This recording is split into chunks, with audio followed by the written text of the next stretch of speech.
Hello दोस्तों। तो मैं आप सभी का स्वागत करता हूं आपके अपने चैनल क्रैक कंपटीशन में। और दोस्तों, जैसा कि आज है आपका 7 अगस्त और 7 अगस्त का फर्स्ट शिफ्ट का आपका CHSL का एग्ज़ाम कंप्लीट हो चुका है। तो हम लोग देखेंगे कि आपके किस प्रकार के प्रश्न जो हैं पूछे गए हैं। ठीक है, साथ ही साथ अगर आपको इस वीडियो की PDF लेनी हो तो आप हमारा टेलीग्राम ग्रुप ज्वाइन कर सकते हैं। और हाँ, अगर आप सभी का जिनवी शिफ्ट में जो भी एग्ज़ाम हुआ हो वो इस नंबर पे जो है क्वेश्चन भेजने का ज़रूर कोशिश करें, जिससे कि आपका एनालिसिस जो है वो अच्छा हो सके, जेन्युइन हो सके, इसीलिए। ओके, तो चलिए शुरू करते हैं। पहला क्वेश्चन है आपका, सल्फ़र और कॉपर का इलेक्ट्रॉनिक कॉन्फ़िगरेशन पूछा था। या तो आपसे सल्फ़र का पूछा था पेपर में या फिर कॉपर का पूछा था, दोनों में आपको बता देता हूँ। बात करें अगर सल्फ़र का, तो सल्फ़र का एटॉमिक नंबर कितना होता है 16, और कॉपर का एटॉमिक नंबर कितना होता है तो 29। ठीक है, और आपको मैं बताना चाहता हूँ कि कोई भी जो इलेक्ट्रॉन है, इट मीन्स जो भी इलेक्ट्रॉन किसी ऑर्बिट में बैठता है तो पहले वाले में वो 2 जाता है, दूसरे वाले में 8 जाता है, तीसरे वाले में वो 18 जाता है। या तो वो 18 जाएगा या फिर अगर उसको 8 भी मिल जाए तो वो स्टेबल हो जाएगा। ठीक है, तो इसके लिए क्या होता है कि सल्फ़र को जब हम लोग करते हैं तो पहले वाले में 2 बैठा दिए, दूसरे वाले में 8 बैठा दिए। कितना बचा? 2 और 8 10 हो गया, यानी कि बचा 6। तो 2 8 6 जो है वो सल्फ़र का होगा। इट मीन्स ऑप्शन बी आपका राइट आंसर हो जाएगा। और अगर वही 29 इट मीन्स कॉपर का अगर पूछे तो पहले वाले में कितना बैठाएंगे? 2, दूसरे वाले में बैठा देंगे 8। 2 और 8 बैठाएं, कितना आपका हो गया? 10 हो गया। ठीक है, अब यहाँ अगला में आप 18 बैठाओगे, 8 बैठाओगे तो नहीं बैठेगा, 18 बैठाओगे तो 2 8 18, आप 28 तक पहुँच गए और एक यहाँ लगा दो, कितना हो गया? 29। यानी कि अगर आपसे कॉपर का पूछा हो तो कॉपर का इलेक्ट्रॉनिक कॉन्फ़िगरेशन 2 8 18 और 1 हो जाएगा। ठीक है, चलो इसके अलावा 2 8 7 किसका है? तो ये आपका क्लोरीन का है, जिसका एटॉमिक नंबर कितना होता है? 17। 2 6 की बात करें तो ये है ऑक्सीजन का, जिसका एटॉमिक नंबर कितना है? तो 8। 2 8 1 किसका है? तो सोडियम का है, इसका एटॉमिक नंबर कितना होता है? तो 11। ये सारे आपको ध्यान रखने हैं। नेक्स्ट क्वेश्चन, समानता के अधिकार के अंतर्गत कितने अनुच्छेद आते हैं? ये आपसे पूछा था, या फिर आपसे पूछा था कि समानता का अधिकार किस अनुच्छेद से लेकर किस अनुच्छेद के बीच आते हैं। तो किससे किसके बीच आते हैं? तो आप सभी को पता है 14 से 18 के बीच आते हैं। वही बात करें कितने अनुच्छेद आते हैं, तो 5 अनुच्छेद जो है इसके बीच आते हैं, 14 15 16 17 और 18। आइए सभी अनुच्छेद को देख लेते हैं। सबसे पहला है अनुच्छेद 14। ये कहता है राज्य, धर्म, वंश, जाति या लिंग या जन्म स्थान के आधार पर जो है किसी को भी कानून के समक्ष समानता सभी को प्रदान की जाएगी। इट मीन्स कानून के समक्ष समानता, सिंपल बात में। दूसरा अनुच्छेद 15 कहता है कि धर्म, वंश, जाति, लिंग या जन्म स्थान के आधार पर किसी के साथ भेदभाव नहीं करेगा। अनुच्छेद 16 कहता है कि सभी को जो है रोजगार के मामले में जो है समान अवसर मिलेगा, सबको इक्वल जो है राइट्स मिलेगा। ठीक है, वही अनुच्छेद 17 की बात करें तो ये कहता है अप्रेस्यता का उन्मूलन, अनटचेबिलिटी। और अनुच्छेद 18 कहता है सैन्य और शैक्षणिक को छोड़कर सभी उपाधियों का उन्मूलन, यानी कि बाकी कोई भी उपाधि जो है लोग वो आगे अपने नाम के नहीं लगा सकते हैं। ठीक है, नेक्स्ट क्वेश्चन, ओलंपिक 2020 में रजत पदक किसने जीता? आपसे पेपर में ये पूछा। तो रजत पदक में तो दोस्तों 2 लोगों ने जीता। किसने किसने? तो एक रवि दहिया ने और एक मीराबाई चानू ने। तो ऑप्शन बी जो है आपका राइट आंसर हो जाएगा। या फिर रवि दहिया अकेला दिया हो तो अकेला आप टिक कर लोगे, या दोनों होगा तो दोनों आपका आंसर हो जाएगा। बात करें ओलंपिक की, तो ओलंपिक में भारत ने कितना पदक जीता था? 7, जिसमें 1 गोल्ड जीता था। किसने? नीरज चोपड़ा ने गोल्ड जीता। 2 सिल्वर किसने? तो रवि दहिया और मीराबाई चानू ने। ओके, और इसके बाद जो नीचे के जो 4 आपके ऑप्शन हैं सी और डी, PV सिंधु, लवलीना बोर्गेन, बजरंग पुनिया और भारतीय हॉकी टीम, ये चारों ने जो है कांस्य पदक जीता है। इट मीन्स ब्रोंज मेडल जीता है। तो आपको ये सारे पदक जो है ध्यान रखने हैं, आगे भी पूछा जा सकता है। नेक्स्ट क्वेश्चन, निम्नलिखित में से किस राज्य ने वर्ष 2020 में ऑनलाइन गेमिंग पर जो है प्रतिबंध लगा दिया था? तो प्रतिबंध लगाने वाला कौन सा राज्य था?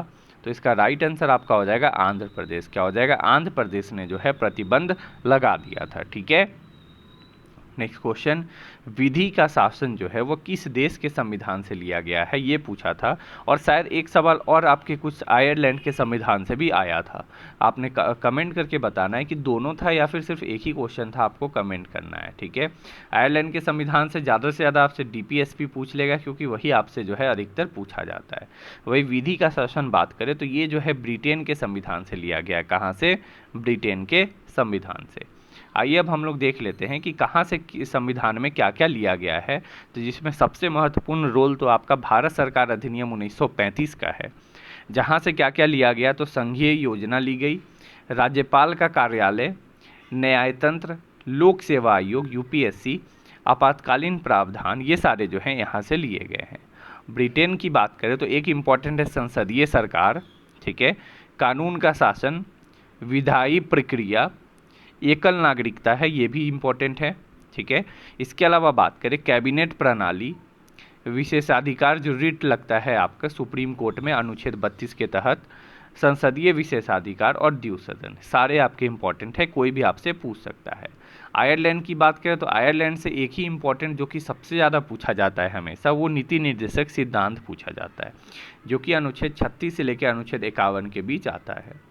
इसके अलावा राज्यसभा के सदस्यों का नामांकन भी यहीं से लिया गया है, और राष्ट्रपति के जो चुनाव है उसकी विधि जो है, प्रक्रिया है, वो भी यहीं से ली गई है।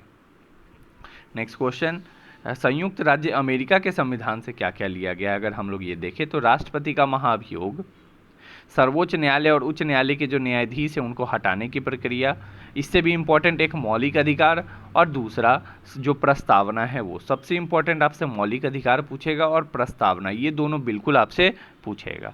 इसके अलावा न्यायपालिका की स्वतंत्रता। नेक्स्ट कनाडा की बात करें तो कनाडा से लिया गया है क्या कि एक मजबूत केंद्र के साथ संघ भी होना चाहिए, ठीक है, सर्वोच्च न्यायालय का सलाहकार क्षेत्राधिकार, ठीक है। इसके अलावा केंद्र द्वारा राज्यों के राज्यपाल की जो नियुक्ति होनी है वो कैसी होगी ये, ठीक है। नेक्स्ट ऑस्ट्रेलिया, इससे एक सवाल जो सबसे ज़्यादा पूछा जाता है वो है समवर्ती सूची, और दूसरा आपसे पूछेगा संयुक्त बैठक, ज्वाइंट सिटिंग जो संसद में होती है वो। नेक्स्ट रूस की बात करें तो रूस से भी एक पूछा जाता है जो कि है आपका मौलिक कर्तव्य, ठीक है, क्या मौलिक कर्तव्य। नेक्स्ट फ्रांस की बात करें तो फ्रांस से जो है गणतंत्रता, स्वतंत्रता, समानता और बंधुत्व, ये चारों का जो है सिद्धांत लिया गया है। आपके पेपर में जैसे पूछ सकता है इससे कैसे कि ये चार में से 3 ऑप्शन दे देगा और चौथा कुछ और आपका दे देगा, ठीक है, और वहाँ से आपसे पूछेगा कि इनमें से कौन सा जो आपका आदर्श है वो फ्रांस से नहीं लिया गया है। तो आपको ये ध्यान रखना है, गणतंत्र, स्वतंत्रता, समानता और बंधुत्व। जर्मनी की बात करें तो जर्मनी के संविधान को जो हम लोग वीमर संविधान है उससे क्या लिया गया है, तो आपातकाल के दौरान मौलिक अधिकारों का निलंबन, ठीक है। और नेक्स्ट है आपका दक्षिण अफ्रीका, ये आपका कहता है संविधान में संशोधन की जो प्रक्रिया है अनुच्छेद 368 के तहत ये लिया गया है, प्लस राज्यसभा के सदस्यों का चुनाव। जापान बात करें तो कानून द्वारा स्थापित प्रक्रिया जो है इसकी अवधारणा यहाँ से ली गई है, ठीक है। तो 2 सवाल आपके शायद इससे थे, आपको कमेंट करके बताना है कि क्या था।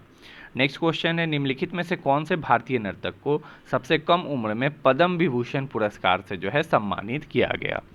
तो इसका आपका राइट आंसर क्या रहेगा, बिल्कुल सही, इसका राइट आंसर आपका सोनल मान सिंह जो है आपका करेक्ट आंसर हो जाता। क्या होता, सोनल मान सिंह। इन्हें कब दिया गया था, तो 2003 में जो है इन्हें ये पुरस्कार दिया गया। इसके अलावा बात करें तो सोनल मान सिंह कौन से नृत्य से संबंधित थी, तो भरतनाट्यम और ओडिसी, कौन से, भरतनाट्यम और ओडिसी से जो है यह संबंधित थी। और आप देख सकते हो 2003 में जो है इन्हें यह पुरस्कार पद्म विभूषण दिया गया। इसके अलावा इन्हें 1987 में संगीत नाटक अकादमी पुरस्कार भी और पद्म भूषण भी दिया गया था 1992 में। नेक्स्ट बात करें मल्लिका साराभाई की, जो कि आपके ऑप्शन में है, तो मल्लिका साराभाई कुचिपुड़ी और भरतनाट्यम से संबंधित है। कौन से, कुचिपुड़ी और भरतनाट्यम। यामिनी कृष्णमूर्ति की बात करें तो ये है कुचिपुड़ी और भरतनाट्यम, ये इनका भी जो संबंध है वो किससे है, कुचिपुड़ी और भरतनाट्यम से है। बट इनसे इम्पॉर्टेंट एक बात क्या है जो कि बिल्कुल आपके पेपर में आने वाले दिनों में छपेगा कि मसाल वाहक के रूप में किसे जाना जाता है, कौन से नृत्य कला को जाना जाता है। तो आपको ध्यान रखना है यामिनी कृष्णमूर्ति को मसाल वाहक के रूप में जाना जाता है। नेक्स्ट शोभना नारायण की बात करें तो शोभना नारायण जो है ये कथक से संबंधित है। किससे, कथक से जो है ये संबंधित है, ठीक है। चलो बढ़ते हैं नेक्स्ट क्वेश्चन पे। किस राज्य सरकार को खेल में उत्कृष्ट काम के लिए पुरस्कार दिया गया है। तो खेल में उत्कृष्ट काम को देखते ही आप डायरेक्ट टिक करोगे ओडिशा और एग्जामिनर आपका काट देगा नंबर। यही तो यहाँ खेल है। खेल में उत्कृष्ट काम के लिए किसे दिया गया है, तो हरियाणा को दिया गया है। किसे? हरियाणा को। ये नहीं समझना है कि हाँ हॉकी वर्ल्ड कप हुआ है तो उड़ीसा लगा देना है, ठीक है। हरियाणा को जो है यह पुरस्कार दिया गया है। नेक्स्ट आपका क्वेश्चन कुछ इस प्रकार का था, ये क्वेश्चन सही तो नहीं मिल पाया, बट शायद एक स्टूडेंट ने बताया कि हिंदू शाही किंगडम का जो है उसका कैपिटल कहाँ था, ये आपसे पूछा था, या फिर कुछ राजा कौन है हिंदू शाही किंगडम का, वो आपसे पूछा था। तो कैपिटल की बात करें तो कैपिटल इसका आपका हो जाएगा उदा भांडा और फिर उंड, या फिर उंड के नाम से जो है जाना जाता है। ऑप्शन ए आपका राइट आंसर हो जाएगा। आप लोग कमेंट करके ज़रा बताना कि ये क्वेश्चन आपका था या नहीं। और साथ ही साथ अगर आपको यहाँ तक मेरा ये वीडियो अच्छा लग रहा हो दोस्तों, तो इस वीडियो को लाइक ज़रूर करें, अपने दोस्तों के बीच शेयर अधिक से अधिक कर दे। और अगर आप इस चैनल पर नए हैं तो इस चैनल को सब्सक्राइब करना बिल्कुल ना भूलें, क्योंकि आपको इस प्रकार के अपडेट्स इस चैनल पर मिलते रहते हैं। तो इसके अलावा बात करें तो जो हिंदू शाही डायनेस्टी थी उसे जो है किस राजा के द्वारा खोजा गया, ये सवाल अगर पूछे तो किंग लगर्तुमान, क्या नाम है, किंग लगर्तुमान के द्वारा खोजा गया। बहुत अच्छा सवाल है ये, पेपर में बिल्कुल आगे अगर नहीं आया हो, अगर कैपिटल पूछा हो तो आपका राजा पूछ देगा आगे, और अगर राजा पूछा हो तो कैपिटल पूछ देगा। नेक्स्ट क्वेश्चन, शंघाई उत्सव भारत के निम्नलिखित में से किस राज्य में मनाया जाता है, ये पूछा था, या फिर मणिपुर से संबंधित आपका त्यौहार पूछा था। दोनों में से कोई एक आपसे पूछा था। तो शंघाई की बात करें तो राइट आंसर आपका जो है मणिपुर हो जाएगा। क्या? मणिपुर। मणिपुर के और प्रसिद्ध कुछ फेस्टिवल में बात करें तो लाई हरोबा, जो कि आपके पेपर में अक्सर पूछा गया है इस बार। इसके अलावा आपसे कूट महोत्सव भी पूछा जाता है। अरुणाचल प्रदेश की बात करें तो यहाँ से आपका लोसार महोत्सव पूछा जाएगा। फिर इसके बाद सोलंग महोत्सव, ये दो जो है आपको यहाँ से पूछा जाएगा। नेक्स्ट मेघालय की बात करें तो मेघालय से आपका नोंगक्रेम बहुत इंपॉर्टेंट, और वांगला बेहदीन खलम, एमटीएस का सवाल, एमटीएस इस बार का सवाल है आपका, बेहदीन खलम महोत्सव एमटीएस का पूछा गया है। नेक्स्ट नागालैंड की बात करें तो नागालैंड से संबंधित है आपका हॉर्नबिल उत्सव, ठीक है। उसके अलावा आपका हो गया सेक्रेने जो उत्सव है, ये दोनों आपको ध्यान रखने हैं, ठीक है। नेक्स्ट क्वेश्चन है आपका, पूर्ण स्वराज की मांग जो है किस कांग्रेस अधिवेशन में की गई थी, आपसे ये पेपर में था, या फिर पूछा था कि जो पूर्ण स्वराज की मांग जो है वो सबसे पहले किसने करी थी, ठीक है। इन दोनों में से कोई एक सवाल आपका था। अगर सिर्फ स्वराज की मांग पूछा हो तो आपका वल्लभ भाई पटेल हो जाएगा। वही पूर्ण स्वराज की मांग अगर आपसे पूछा हो तो आपका हो जाएगा जवाहरलाल नेहरू। किस अधिवेशन में की गई थी यह मांग, तो लाहौर अधिवेशन में करी गई थी 1929 में। कब? 1929 में, जिसकी अध्यक्षता भी जो है जवाहरलाल नेहरू ने करी थी, ठीक है। इसके अलावा बात करें तो जो पहला स्वतंत्रता दिवस है वो कब मनाया जाता है, तो इसी पूर्ण स्वराज के रूप में जो है 26 जनवरी 1930 को जो है मनाया गया था पहला स्वतंत्रता दिवस, ठीक है। इसके अलावा बात करें तो आपको जो मैंने बताया कि पहली बार स्वराज को राष्ट्रीय मांग के रूप में किसने मांगा था, तो दादा भाई नौरोजी ने मांगा था। कब? तो 1906 के कांग्रेस अधिवेशन के समय, ठीक है। तो दोस्तों ये सारे क्वेश्चन जितने मुझे मिल पाए मैंने आपके क्वेश्चन इस वीडियो में डाल दिए हैं। इसके अलावा जो क्वेश्चन रह गए हैं वो आप क्या करोगे कि आपको क्या करना है, कमेंट करना है, और कमेंट करके या फिर जो मैंने नंबर दिया है, कौन सा नंबर तो देख लो वापस से,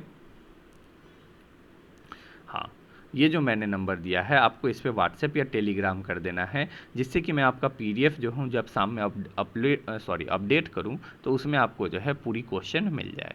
तो चलिए मिलते हैं नेक्स्ट वीडियो में दोस्तों। इस वीडियो को देखने के लिए थैंक यू, धन्यवाद।